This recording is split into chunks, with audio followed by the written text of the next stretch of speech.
के साथ जो तीसरा स्टेप क्या, एक्स के साथ जो सा अददी सर है आपने उसको ज़रब करनी है 1/2 के साथ ऊपर होल का स्केयर।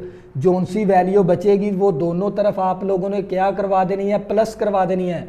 देखो मेरे पास ये वैल्यू बची थी, मैंने तरफैन में 3/2 का स्केयर जमा करने से, तो बच्चों दोनों तरफ जमा कर देंगे एक्स स्केयर। इसी तरह माइनस का 3x इस तरफ जमा करना हमने 3/2 ऊपर होल का स्केयर इक्वल टू 4 + 3/2 ऊपर होल का स्केयर। बच्चों दोनों तरफ जमा कर देंगे, ये तीसरा स्टेप था। अब बच्चों आपने इस पे गौर करना है, हमारे पास था square a - b, a + b का स्केयर, a का स्केयर प्लस b का स्केयर प्लस 2ab। इसी तरह a - b होल का स्केयर, a का स्केयर प्लस b का स्केयर माइनस 2ab। अगर प्लस है तो प्लस 2ab, माइनस है तो माइनस 2ab। आप इसके ऊपर तवज्जो करें, a का स्केयर प्लस b का स्केयर माइनस 2ab। बच्चों ये हमारे पास क्या है, फार्मूला है, ओपन किया हुआ है, हमने इसको क्या कर देना है, क्लोज कर देना है। कैसे क्लोज करेंगे, ये वाला स्केयर छोड़ देंगे, x ले लेंगे, दरमियान वाली अलामत लेनी है। अगर यहाँ पर प्लस है तो प्लस ले लेनी है, अगर माइनस है तो यहाँ पर माइनस ले लेनी है। बच्चों माइनस ले लेंगे, ये वाला स्केयर छोड़ के 3/2 ले लेंगे, ऊपर सारे होल का स्केयर लिख देंगे। तो बच्चों ये मैंने क्या कर लिया, कंप्लीटिंग स्केयर कर लिया।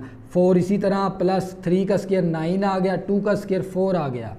तो बच्चों हमारे पास x - 3/2 ऊपर होल का स्केयर इक्वल टू, इसका एलसीएम ले लेंगे 4 बनेगा, एलसीएम 4 बनेगा। बच्चों 4 एलसीएम आ गया, 4 4 16 आ गया। बच्चों जिसका बटा नहीं ना होता ये एलसीएम उसके साथ क्या हो जाएगा, ज़रब। 4 4 16, 4 4 के साथ कैंसिल, क्या बचेगा 9। तो बच्चों हमारे पास 16 + 9 हमारे पास आ गया 25/4 x - 3/2 ऊपर होल का स्केयर। तो बच्चों हमने ये स्केयर ख़त्म करना है, क्योंकि हमने तो असल में तकमीले मरबे के ज़रिए हमने x की वैल्यू निकालनी है। तो बच्चों ये स्केयर ख़त्म करने के लिए मैं क्या ले लूँगा, जज़र लेने से, जज़र लेने से तरफैन का लिख देंगे यहाँ पर, तरफैन का जज़र लेने से।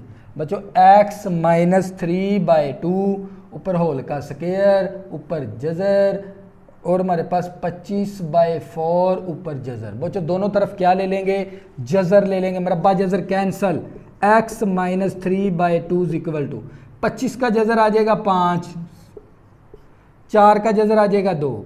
अब देखो हमारे पास एक प्लस की वैल्यू है, एक माइनस की वैल्यू है, तो हम कैसे क्या करेंगे, अब एक दफ़ा प्लस की वैल्यू कर देंगे। देखो प्लस के 5/2 ये वैल्यू, इसी तरह ये दो वैल्यू है हमारे पास, एक प्लस के अंदर एक माइनस के अंदर।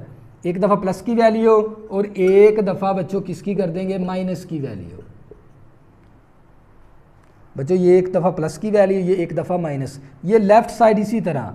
तो बच्चों ये x की वैल्यू निकालेंगे, ये माइनस की वैल्यू है, इस तरफ आके प्लस की वैल्यू हो जाएगी। तो x इक्वल टू इसका एलसीएम ले लेंगे, माइनस की वैल्यू इस तरफ आके प्लस की वैल्यू, 2 एलसीएम आ गया, 2 2 के साथ कैंसिल 5 आ गया, 2 2 के साथ कैंसिल 3 आ गया। तो बच्चों हमारे पास x equal to 8/2, 2 4 8, x equal to हमारे पास आ गया 4, ये x की वैल्यू आ गई 1।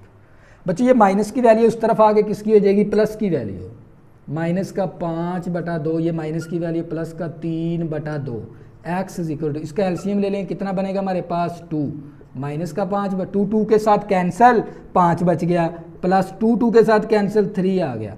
तो बच्चों हमारे पास x इक्वल टू माइनस का 5 है, प्लस का 3 है, माइनस का 2 आ गया, नीचे भी 2 2 के साथ कैंसिल, x इक्वल टू -1 आ गया, x इक्वल टू -1।